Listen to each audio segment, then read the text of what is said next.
الله من الشيطان الرجيم. بسم الله الرحمن الرحيم. الحمد لله والصلاة والسلام على نبينا محمد صلى الله عليه وسلم.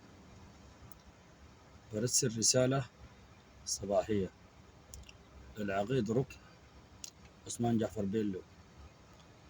نعم يا عثمان، نحن حاسين بك، نحن حاسين بك كقوات مسلحة وأجهزة نظامية أخرى. نحن حاسين بكل العمايل اللي بتعمل فيها، والحمد لله إنك كشفت روحك، كشفت نفسك بنفسك.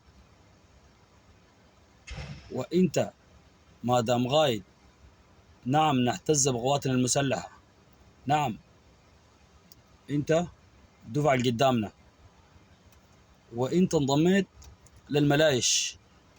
قبل كده انضموا ألوية الملايش مصيرنا عارفه وين، انضموا عقدة وعمدة للملايش وعارف مصيرهم وين.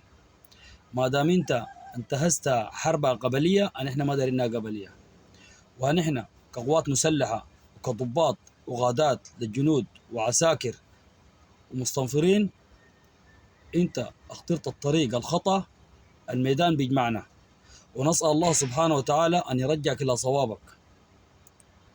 وبإذن الله قواتنا المسلحة ما بتنهدم، يجي زول ويمشي زول، تمشي انت يجي مليون ألف واحد مستنفر وأحسن منك وقدموا عمل بإذن الله انت عمرك ما قدمته.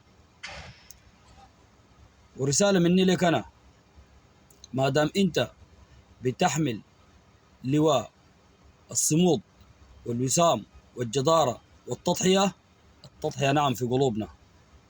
القوات الخاصة لينا، القوات المسلحة لينا، الأمن لينا.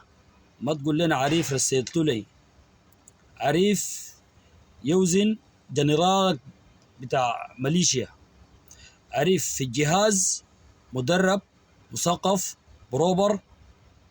إن شاء الله مستمرين إحنا معاكم لآخر جنجويدي، والميدان يجمعنا. رايد أمن العاقب سالم. السلام عليكم ورحمة الله.